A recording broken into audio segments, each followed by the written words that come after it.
Welcome to the Chester Centurions Podcast, where we explore the journeys, challenges and successes of business leaders and entrepreneurs. I'm your host, Alan Barton, and in each episode I'll sit down with aspiring individuals to uncover the lessons they've learnt along the way.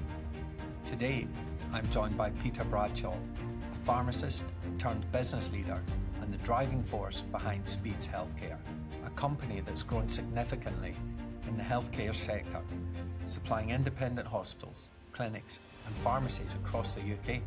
In this conversation, Peter shares his journey from the NHS into entrepreneurship, the challenges of scaling a business, and the misconceptions people have about leadership. He also gives valuable insights on work-life balance, team culture, and staying adaptable in an evolving business landscape. Whether you're a business owner, aspiring entrepreneur, or just someone who enjoys hearing real stories of growth and resilience, this episode is packed with golden nuggets. So let's dive in.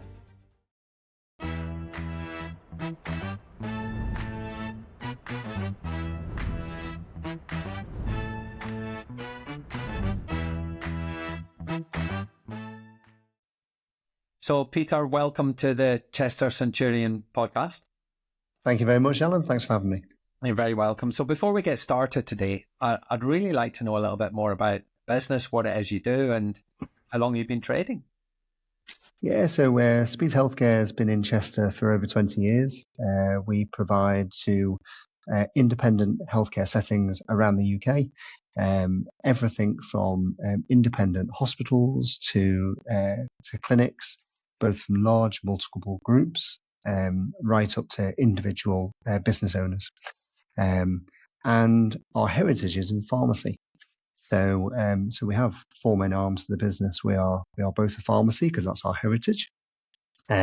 We are a wholesale provider of medicines, and we provide specialist staff across the UK, pharmacists mainly, to go into our sites, our client sites, and support them with all aspects of medicine management. And as well as that, as well as supporting them with specialist support and medicines, we also provide them with everything that healthcare sites need that aren't medicines. So a lot of consumables and medical equipment. So that gives you a little bit of an overview really of Speeds Healthcare and what we do. Wow, interesting. And what motivated you to get involved in the business, and what was the driving force behind your decision to take that entrepreneurial role? Well, I'm a pharmacist by trade, so that's my heritage. Started in the NHS over 20 years ago now, and left the NHS to join Speeds. So at the time, I was a clinical pharmacist with that heritage of clinical pharmacist training, and really, what I wanted to do was kind of expand my skill set and be able to empower my knowledge and apply that in various different business settings. And within the NHS, it was both my comfort blanket and my straitjacket in a way, because it was it had trained me, and hold a candle to the NHS, as many people do. But I really wanted the opportunity to try and innovate and try and do something different. And as we know, for all the fantastic whys and wherefores of the NHS, it can often be quite strict and stringent in the way that you have to operate within its jurisdiction. So I joined Speeds Healthcare, and the original founder of the business when it was fledgling back then in 2010, and never looked back really, because had the ability to really take that, or have that autonomy really to drive my ideas forward. I love that. So I've written that down actually, Peter. So comfort blanket and straitjacket. I think that's a new one for me. So I've got it down. I'll use that more than once moving forward, without a shadow of a doubt. And do you remember the day that you decided that you wanted to get involved in the business? You know, how did you feel at that point? Yeah, I do. It was such a monumental decision for me at the time, because I was doing very well in the NHS and had quite a good, predictable trajectory. And for most people in the NHS, as long as you work reasonably hard, you can pretty much predict where your trajectory might lead you. And and off on the side here, there was this inquiry that came almost out of the blue, and I was feeling frustrated at the time in terms of my lack of autonomy or lack of control, I suppose, in how I could drive my divisions forward. And it was pretty scary at the time, actually. I remember feeling this whole thought of, well, hang on a second, what if I join this company? It's reasonably fledgling. It has a small customer base, but, from what I could see, needed to grow and innovate.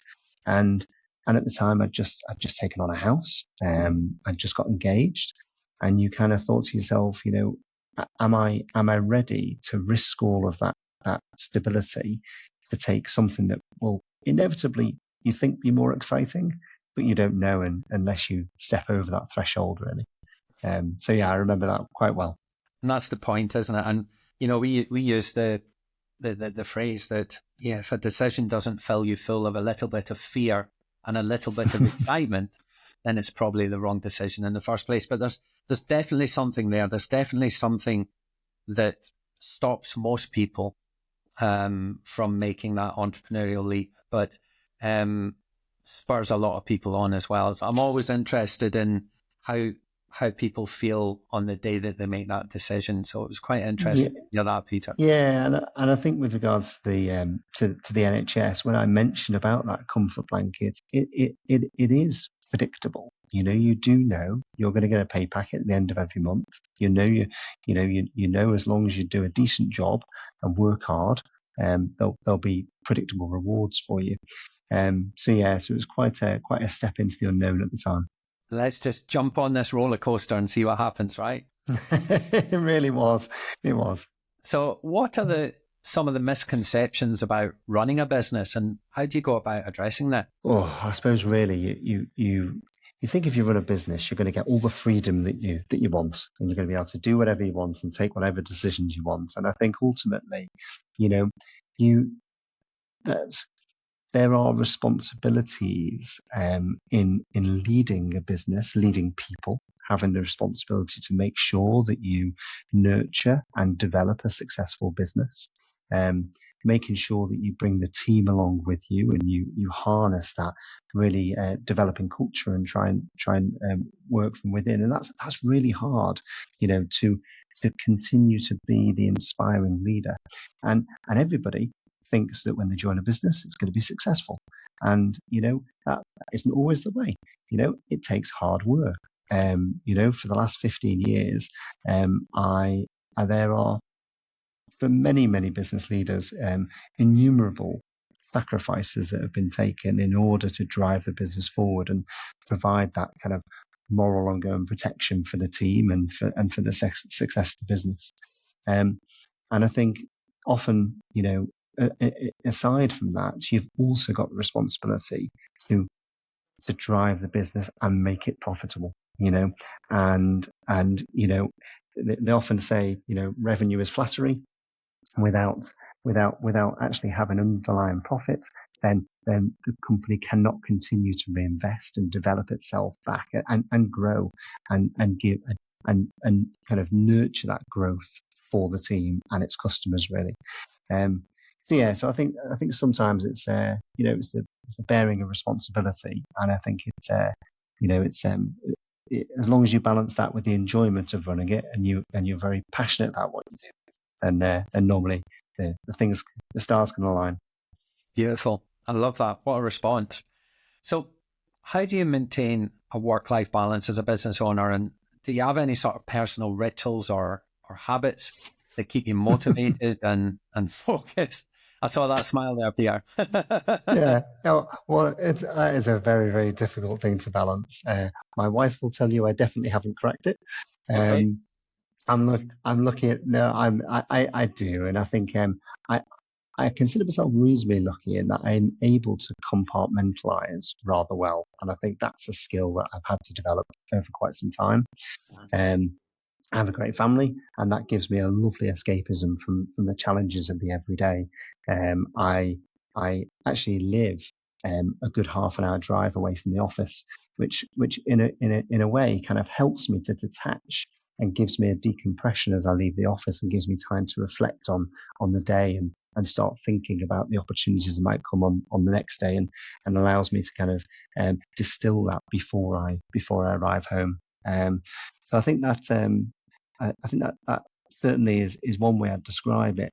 I do try to insulate my family to some degree from the work, and that is again often very difficult, because there are those times whereby it's inevitable that there will be some work commitments that creep into what you try to protect as family time, and there, that is one of the responsibilities you take it when you're leading a business. And I think one of the key differences this year that's been different to previous years as we've grown is having more people in the business for me to be able to rely on and surround myself with really good people. So it's been quite, that ability to separate that work-life balance has been far better in the last 12 months, despite the growth we've had as a company, than I have been of previous years. And for me, I'm a cyclist for my sins. So, you'll always find me out early for a coffee on a Saturday morning, blowing the cobwebs off from the week, setting myself some kind of challenge for the year coming up. I've got to ask, road or mountain? It's road, equally for my sins, but I've got a bit of gravel thrown in there as well. So I've got a couple of bikes that keeps me busy, keeps me out of trouble. I think there's a formula for how many bikes you need to own, and it's X plus one, isn't it? I think, or something like. It's always plus one. Always plus one. Going back to that half-hour drive, I think that you kind of hit on something there, that being able to distill the day, and it reminds me of I met a gentleman called Woody Woodhouse. It's not a cartoon character; he's a real person, but he talks about the energy that you bring into the house at the end of the day is so important for your quality of life. In fact, he taught us to blow on our key, insert it in the lock, and as we're turning the lock to open the door, say the words, "Let's get this party started," right? And you walk into the house with floods of colour and energy. And I'm really interested in that half-hour drive. If you've had a particularly tough day at work, how do you stop taking that home? Yeah, I think that the timescale helps, because it gives you enough time probably to process some of the challenges you might have had through the day, or some of the meetings you might have had that you're still ruminating over. And I think sometimes I'll not listen to any music. Sometimes I'll not call anybody. Sometimes if I think there's somebody who's got particular insight into that challenge, I might call them and talk it through, to allow me to at least decompress or get some kind of sensibility or objectivity to the challenge before we go home. Sometimes I will get home and I'll try and compartmentalize it. As I arrive and I see the children and we have bedtime, and as my wife says, the fourth child has come home and caused absolute carnage right at the worst time of the day for bedtime. That's my way of kind of clearing the cobwebs off. And sometimes what I'll do is I'll wait and share it with my wife, and ask her for her completely disconnected objectivity to certain things. And sometimes it's not appropriate. Sometimes those challenges are things that you really are so personal to you that that half-hour time gives you the ability to think, okay, I actually have to compartmentalize this in a box, and nothing's going to happen with that until tomorrow morning, and I'll lock it away until the morning. But I'm not the kind of person that tends to bottle things up, but I can tend to take some kind of level of objectivity to it. And I'm with you on that one, actually, Peter. I use exactly the same strategies. I can put things in a box and put them on a shelf until I need to bring them back down and open them up at the appropriate time. Mm-hmm. It's quite interesting you use that, because it's almost exactly the same process that I use. Very interesting. I think it's the way that I envision it, I suppose. Mm. And I think as a business leader, you're wearing so many hats at so many different times. Uh-huh. You'll at any one given afternoon, you'll be dealing with the present. You'll be thinking about some of the results of what's happened from last month. You'll be thinking about strategically some of the new things you've got coming next month. And you tend to have to operate in these silos, but you are the one person that almost has to join the silos together and tell the story and share the vision. So yeah, it's often the way I think. In a constantly evolving business landscape, how do you stay adaptable and open to change? And are there any specific strategies that you use to remain innovative? So I think for me, previously as a business, as a smaller owner operated business, we were relatively insular, and I think that's really meant that it's probably hampered where we are now as a company, and we're playing a little bit of catch up. And I think we go to more networking events, we go to conferences. I love meeting people and making sure that we get more exposure and more awareness of who we are with various different sectors. I think is important.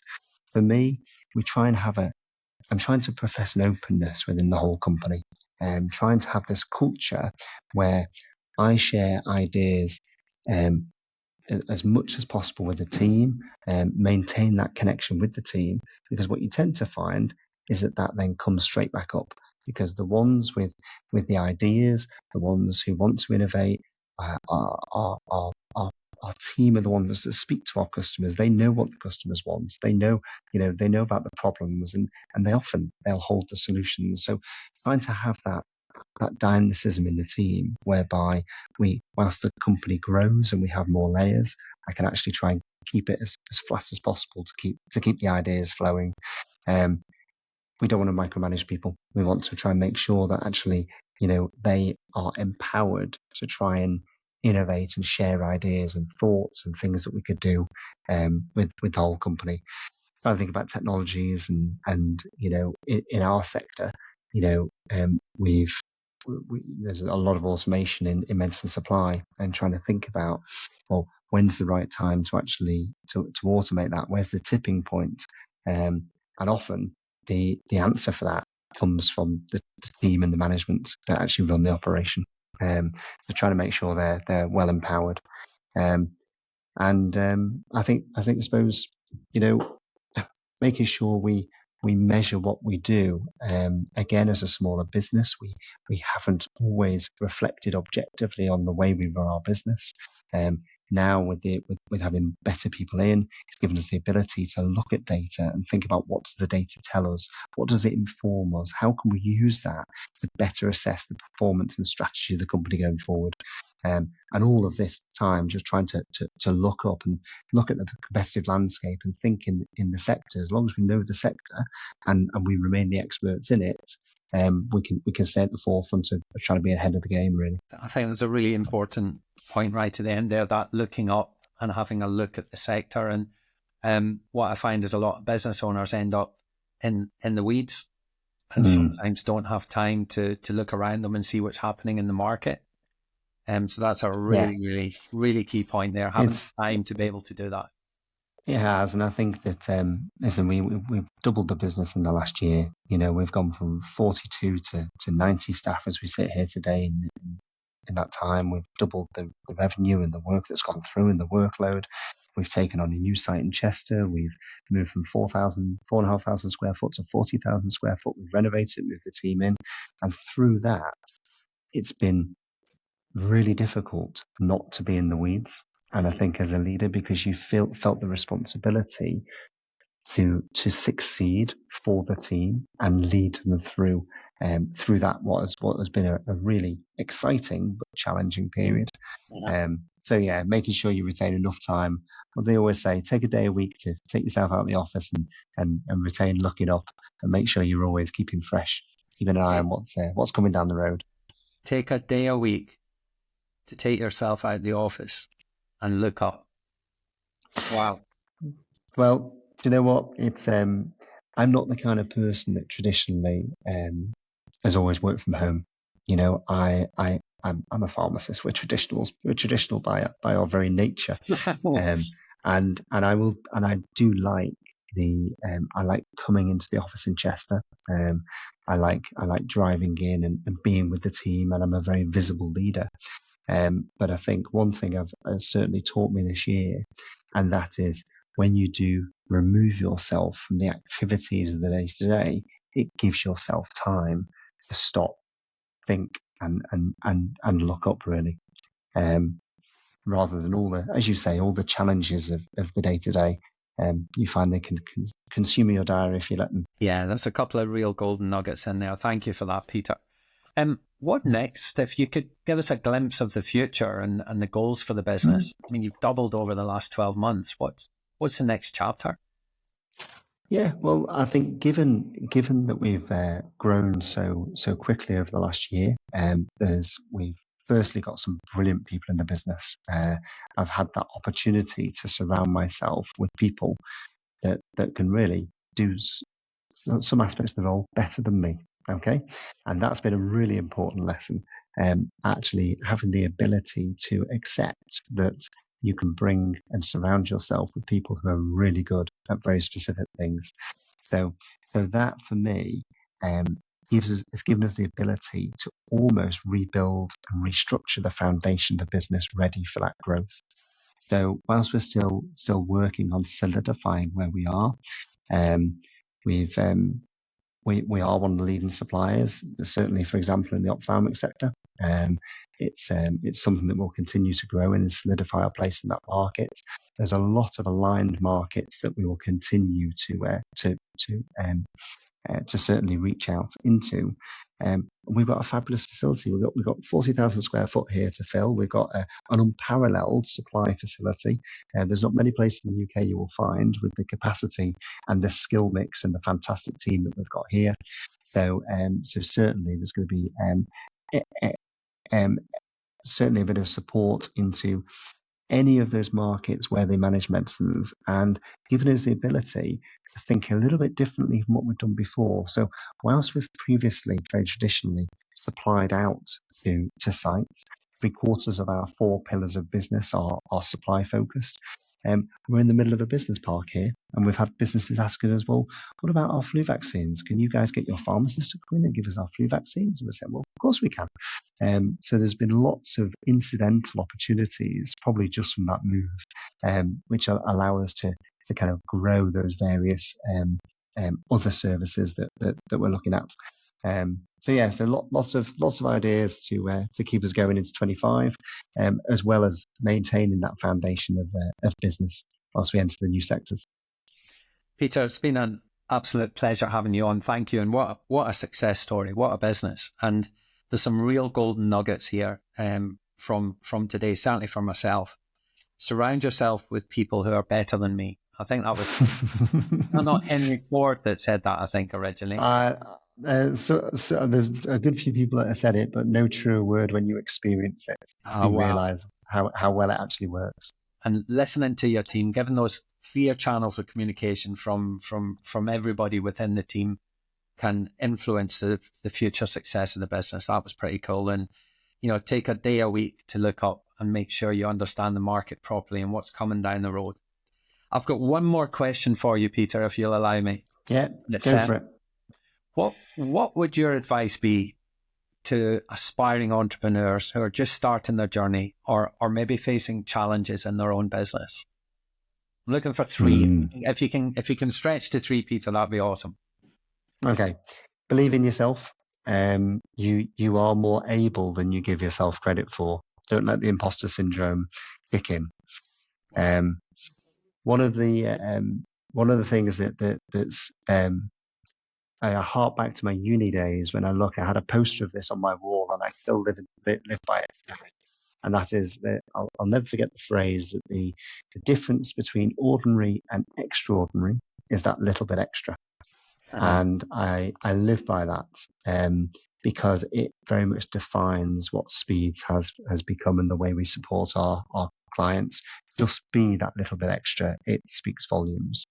And I think one thing I would say is the day-to-day challenges of running a business, they never go away. They never stop, okay? You just get better at responding to them, and you have more either support or experience to deal with them. And I think that's something probably I would share. Never expect them to go away. Just get better at managing them. Thank you, Peter. Thank you very much for being on the podcast. There's some real good lessons here for a lot of our community. So I really appreciate that. Thank you. That's brilliant. Thanks, Alan.